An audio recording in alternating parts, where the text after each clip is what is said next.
Good afternoon, ladies and gentlemen. Welcome back from lunch break. Again, the 36th Annual Cancer Control Society Convention in Universal Sheraton Hotel, Universal City, California. We're certainly happy to have you. Our next speaker is Dr. Tom Lodi. He's a medical doctor, started his professional career as a clinical psychologist, went back to medical school, and then he and I first met somewhere around 10 years ago in Japan. He was doing some work, practicing some medicine over there, came back to New York, and now located in Arizona. And very happy to have him, and he's talking about healing cancer from the inside out. Dr. Lodi, thank you very much for being here. Thank you. I'm always struck when I walk around conventions such as this and even in shopping malls. And what I see is that there seems to be an adoration for the inventiveness and intelligence and arrogance of man, of humanity. And it's as if humanity is at war against nature. And so you see such essays as Man versus Nature. But the strange thing is, if all of us were to simultaneously step off the Empire State Building, we would each fall at 32 feet per second squared, and we would hit the ground at the same time at a very predictable velocity because we are subject to natural laws, because we are nature. Okay, so here we are looking for ways to improve it, to change it, and it won't work. It doesn't work. It has never worked. If you cut your hand real deeply, and you go to the surgeon, the most the surgeon can do is approximate the edges, bring it together. You have to heal it. The surgeon doesn't heal it. So when I hear someone say, he was a fantastic surgeon, look at my scar. He healed you? Is that not arrogant? Okay, so we need to be very careful. We need to understand where we are. What gets in our way is our minds. And we always, now if you look around, you're going to find there are many, many gimmicks. Some people may have read a book years ago. It was written, I think it was first published in 1910, 1909 by Dr. Tilden, called Toxemia Explained. And in there, I'm going to paraphrase, but in there he says, man has always been looking for a savior, and when not looking for a savior, he's looking for a cure. He's always looking to get something for nothing. Okay. And rather than begging, borrowing, stealing, or trying to purchase a cure, wouldn't it make more sense to stop building disease? Anyway, that's what I would like, that's kind of the theme of what I would like to talk about, is what Dr. Tilden talked about and Hippocrates talked about. And we all have seemed to have forgotten about it. And we all got, here's the cure. There is no the cure. Okay? Disease is because of the violation of natural laws.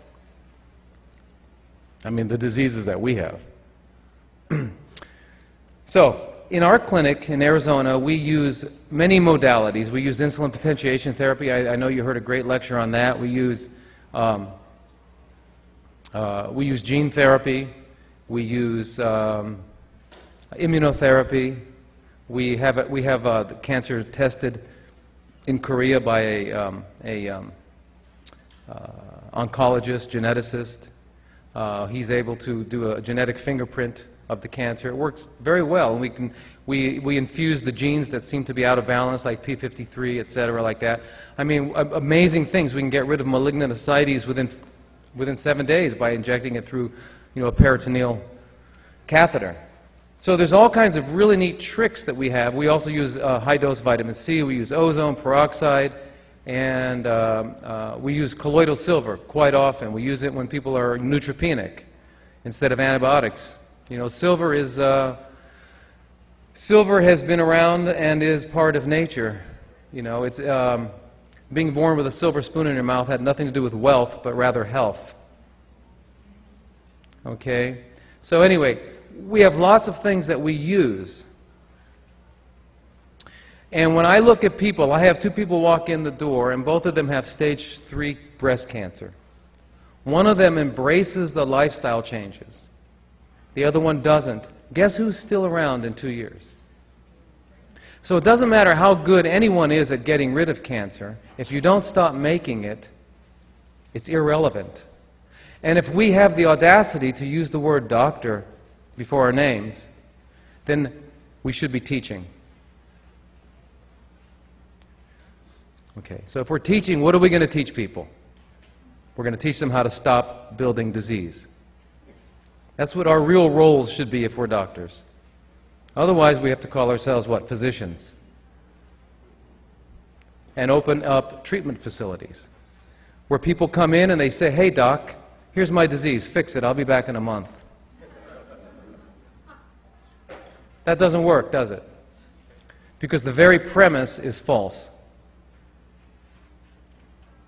Okay, but every doctor that says okay to that has just entered into a false contract, which is actually mercenary.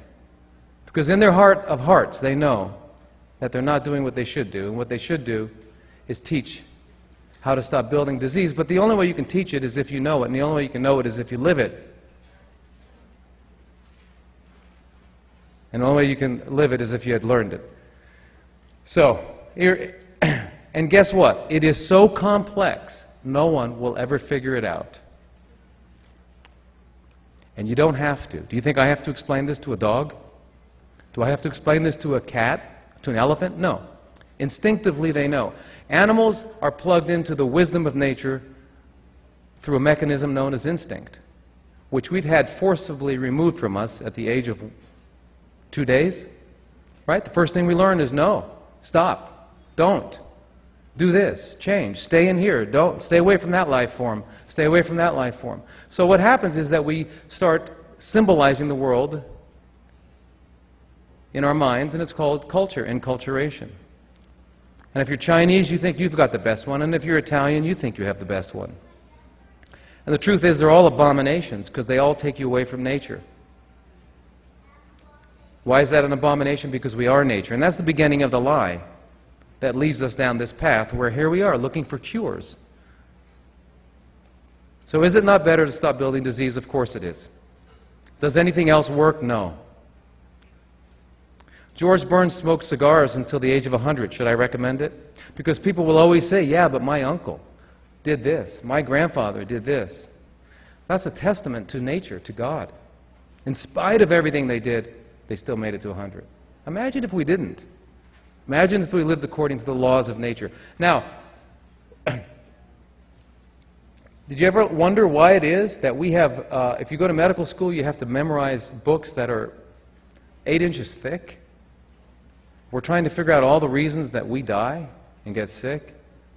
And wild animals who have no intercourse with humans, no interface with humans, die from less than 10 diseases. Why is it? Why is it that 200, 300, 500 animals can drink out of, in the forest can drink out of the same watering hole and not get sick, and here we are sterilizing our water and drinking it out of bottles, and we're all getting sick? Did you ever wonder why that is? 1 out of 2 men in a lifetime, 1 out of 2.8 women will get cancer in a lifetime. Every 25 seconds, one of us dies of heart disease. This doesn't happen in nature. So the reason all this is happening is because we have strayed. We have lost our way. So now we're living in boxes. We all got here in a machine, and then we're going to go home and look at machines. We're going to purchase our food from machines. And every once in a while, we might say, let's go out to the country to get close to nature. Well, what's this? You can't get any closer. You're sitting in it. So, now, you grow up. If there's anything on this planet that you can call yours, and it's not really yours because you're just borrowing it, it's your body. How many people know how to take care of their body? You know, Paracelsus is called the father of modern medicine. But he was much more than that. And he's really not the father of modern medicine at all. He would vomit if he knew what modern medicine turned out to be. But anyway, he said, The person who's not their own physician by the age of 40 is a fool. Okay.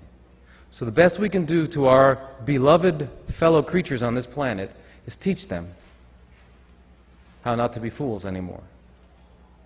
And the only way we can do that is to live it. And I go to conferences and I see my fellow alternative doctors eating abysmally. I will not eat with them. I will not sit with them. I am appalled. And every time I come to them, I can't believe they're still alive. Wow.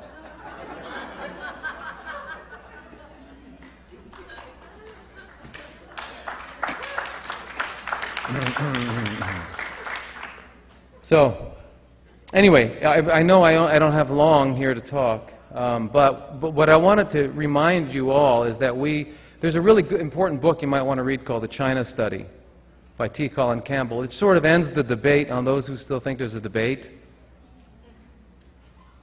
Please read it.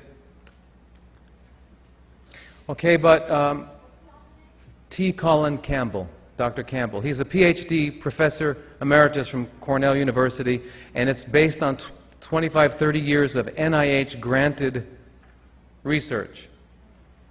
Cornell, Oxford University, and then a Chinese university. But that's one of many. And anyway, once the light goes on and you realize that we're part of nature, you'll realize all this makes sense. If I were to give you the talk I give each patient, at the end of the talk you would say, I already knew all that. Of course we already know that. We know the truth. We're at home with the truth. When you learned how to count to 10 and then someone said, by the way, 1 + 1 is 2, you went, of course, yeah, of course. You know, but if someone's up here pointing and they've got all kinds of explanations and you're scratching your head, it's not true. The truth is simple. It's simple. And so complex, we'll never understand it. Now, I lived in Hawaii for 15 years. I've been to the Himalayas, through the forests. I've been to Costa Rica. I've been to Vanuatu. Where else? Many jungles around the world. I've never seen supplement trees or vitamin trees anywhere. Anywhere. There are no lycopene trees, but there are tomatoes. And the tomatoes are, not only is there lycopene, but there's beta-carotene, there's fiber, there's vitamin C, and there's minerals. And they're all woven together in the most incredibly divine way that we'll never, ever, ever figure it out. And guess what? You don't need to. Just eat it.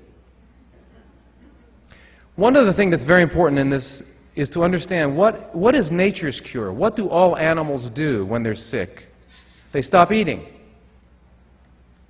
They stop eating. They might, you know, and remember, all animals who are plugged into nature through instinct are all herbalists. So they'll go and they'll eat the right herb that's not part of their diet to either vomit or get diarrhea, and then they'll lie down and heal. Healing comes from within. Fasting. There's not one spiritual leader that didn't fast. Okay, and anyone who has gotten any bit of health must have fasted. And so, anyway, what I'd like to say is, I have 9 minutes left, is that what that is? Right? Okay. What I'd like to say is, let's try to figure out where we fit in nature, okay? Because unlike dogs, we can't we have to try and think about it. Okay, where we fit in nature is simply that we are mammals, and mammals have 4 qualities which distinguish them from non-mammals. We are warm-blooded, we have hair or fur, our babies are born alive, not in eggs, and we have mammary glands to produce milk. This is a mammal. There are some weird ones, extreme ones called monotremes and other ones, but for the most part, that's what a mammal is. And there are 2 basic mammals, 2 groups of mammals. Okay, one group has vertically moving jaws, acidic saliva, short digestive tracts, and they pant. When they eat, they chase another animal, they break its neck, they rip open its abdomen, and they eat the organs: pancreas, rectum, liver, kidneys, blood, heart, lungs. They chew the eyeballs. They luxuriate in the gore, and they're called carnivores. If I handed anyone in this room a chicken, you would not rip its head off and eat it alive, and neither would your grandparents or their grandparents or their grandparents or their grandparents, because we simply are not carnivores. New York Museum of Natural History. Anyone ever been there in Manhattan? If you go to it and you go to the carnivore section, the only place you find humans is on this side of the ropes, okay? All right. Can we get away with it? Sure. Can we smoke? Sure. Can we shoot heroin? Sure. Are we going to achieve optimal functioning? No way. Optimal functioning is the only definition of health. Okay? We were all fitted for optimal functioning for health by nature. All animals, I mean eagles, we have no idea what the optimal functioning of a human is. Einstein used 8% of his brain. There are guys in Vilcabamba, Machu Picchu, Abkhazia, Georgia, fathering children at the age of 110. We have people here at 35 asking for Viagra.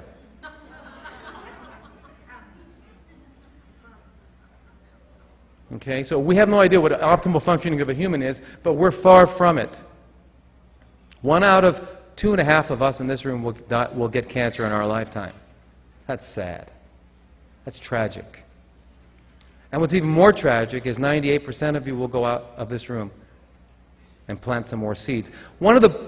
Anyway, so there's that group of mammals, and there's, okay, now those carnivores, there's something akin to a carnivore. It's a cousin. It's called a scavenger. These are hyenas and jackals. They like to eat corpses, much like you and I. Right? The only difference between them and us is that these hyenas and jackals still have instinct. And so they don't eat the corpse after 72 hours. We, being devoid of instinct, we slaughter an animal and it gets stiff. We can't eat it. We'll break our teeth. So we hang it up for 96 hours and allow it to decay. But we don't call it decay. We call it aging. Just like we call it health insurance instead of disease insurance. We call it life insurance instead of death insurance. We do all those things. That's what we do. We're really good at fooling ourselves, aren't we? The truth is, it's a decayed corpse. So we take this piece of decayed corpse home. Can you eat it? No, you stick it in the oven. Pull it out of the oven. Can you eat it? No, you put salt, pepper, and A1 steak sauce on it. So we not only do not eat the food of the carnivore, we do not eat the food of the scavenger. We eat the food of the maggot. Can't imagine why we get sick, can you?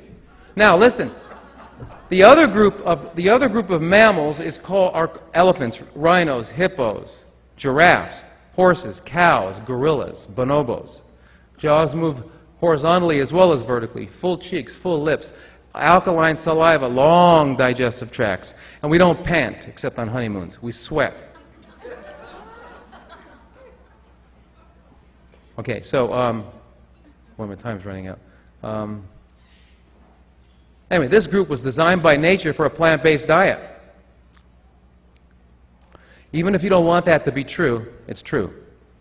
Even if you don't want to believe it, you're going to fly, you won't. You're going to fall at 32 feet per second squared.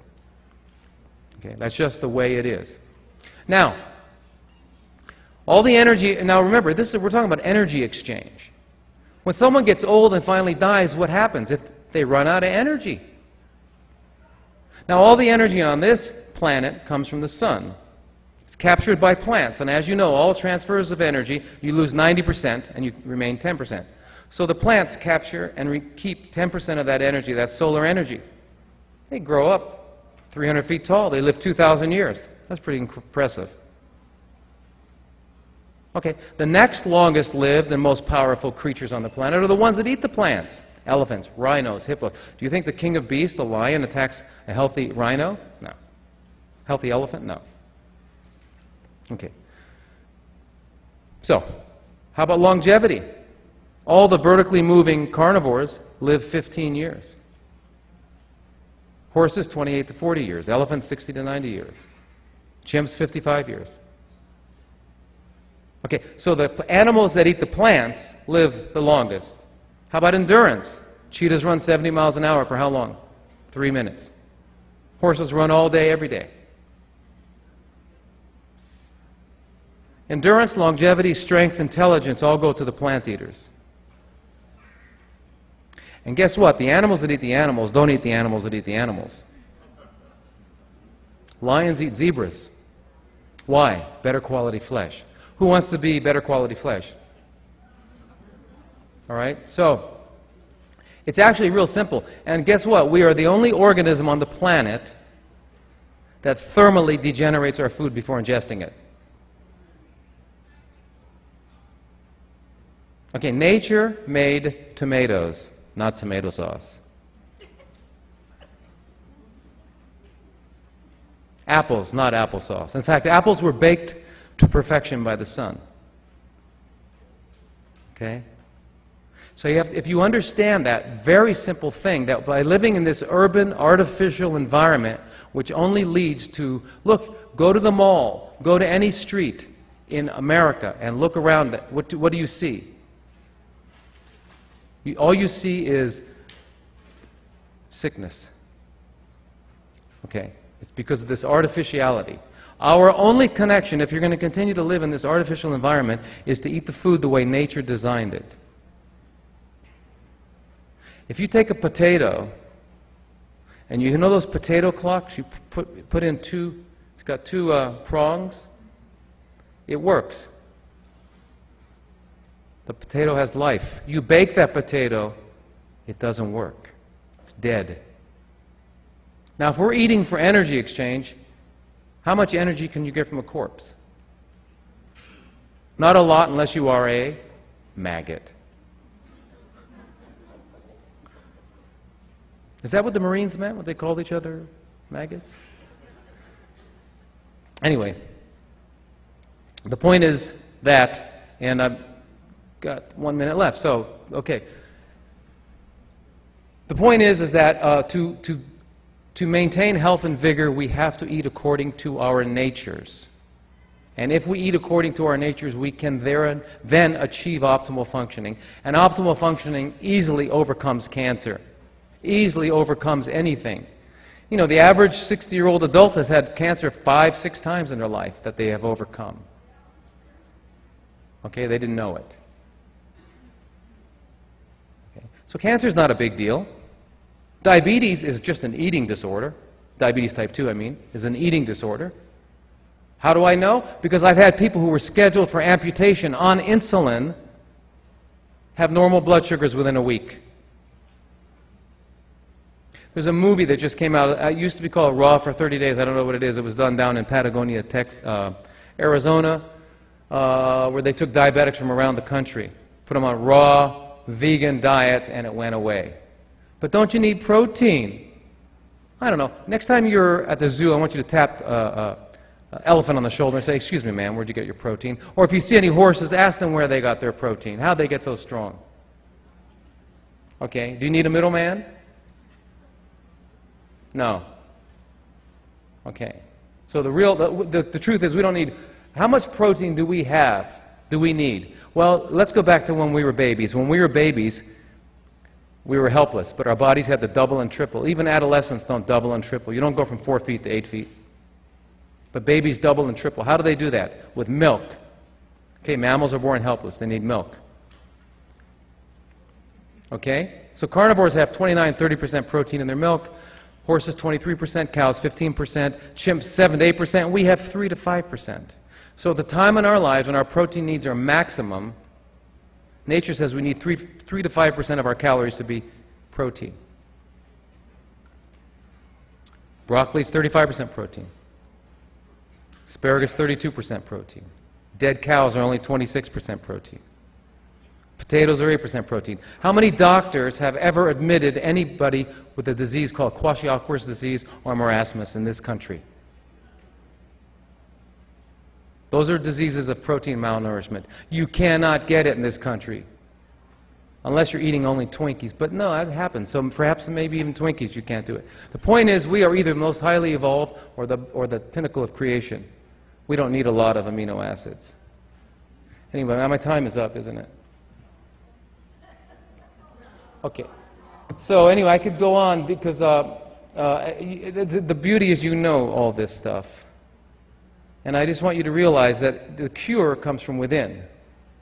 It never comes from without. You cannot buy a cure, but you can earn your health. Thank you.